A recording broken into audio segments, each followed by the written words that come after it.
Well, welcome to Inside London Scottish, and we are inside London Scottish. It's quite frightening to see a picture there, a rather large picture of Aaron Lift Chapman, our new banner, but I'm delighted to say, by Andy Reay. Andy, welcome. Thank you very much. Now, disappointingly for me, I'm interviewing you. Now, the reason I say that is because it's a Saturday morning, which means you're still injured. What's the story at the moment with your injury?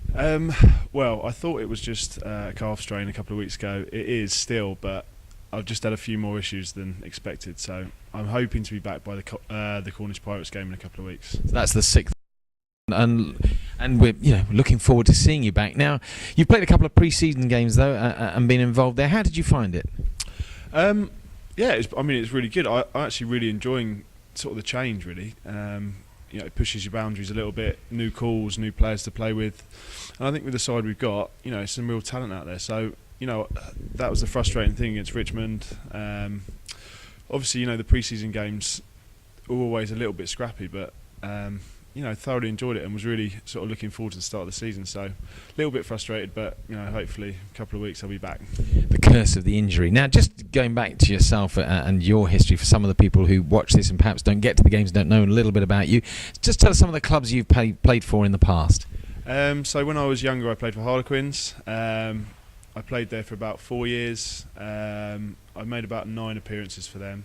I then moved to Bristol, stayed there for 2 years, and then with the little year at Newbury in between, I've been at Moseley now for the last sort of 5 years.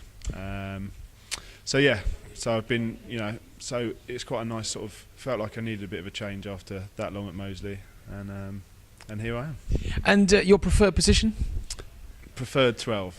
But play 13 as well? I can play 13. I'll leave it at I prefer 12. Okay, well, we won't delve into that. But you've been very modest here because actually you played for England at under 21 level, I think I'm saying, and won the championship, I should say, with the under 21s. The Grand Slam. Who else were you playing with in that side? We actually had a really good side. We had John Clark, Ugo Monye, Marcel Garvey, Magnus Lund. God, who else? Rob Hawkins.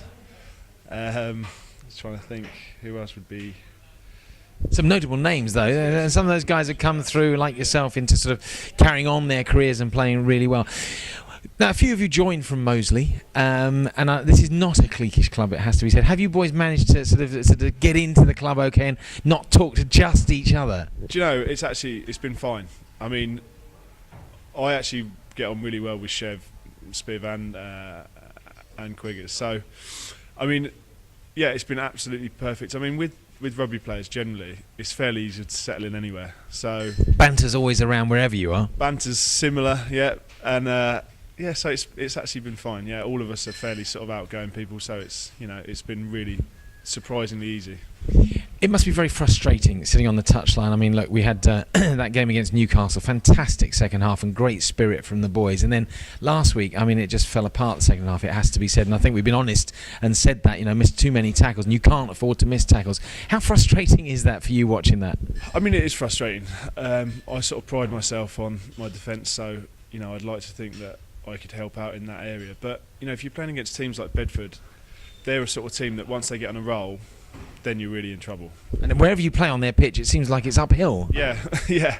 I mean, and they play their pitch well. They always play up that hill to start with, and they play a load of rugby, which they did against us. And then play the bottom corner well, don't they? And then they play the bottom corner in the second half. And really, they're going to be probably, aside from Newcastle, the best attacking side in the league. So, that shows us, where we are. We've got to be honest with where we are. And to come up against a team like that and lose like that, it shows where we need to sort of take that step up in defence. But we've been working, we've actually been working really hard this week on defence. So, fingers crossed it'll get a bit better today.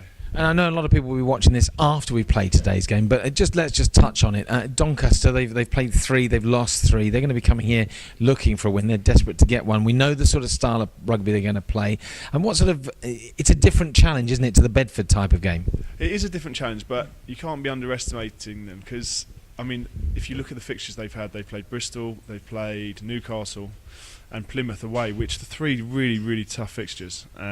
So, they'll be coming down here, looking for a win, and they're going to be a tough team to beat, I think. I mean, the 3 losses, I don't think doesn't count for anything really against those 3 teams. So, it's going to be a tough day at the office, and the boys going to have to play well to win. And PJ, no doubt, looking forward to coming up against some of his former teammates in a physical confrontation. Look, this side's going to get better. There's no doubt about that. I think the more we play, the more we mix, and the more we play in these, competitive games. And obviously, I guess you're going to find it tough to get back in. Well, yeah, absolutely. But that's the challenge that's there, and I've always come here wanting to play, so I'm just gonna have to work my hardest to try and get back in. Just have to wait and see, train hard, get myself fit, and then see what happens. And what's your personal objective or ambition for the club? For yourself with the club. I mean, for me, I was captain at Moseley last year. I wouldn't expect to be captain this year, but as going forward, that would be something that I'd like to do in the future. But really, I just want to play week in, week out, because that's what I love doing. And if I can get a starting berth and play when I'm fit, sort of as much as I can for the rest of the season, that would be fine for me.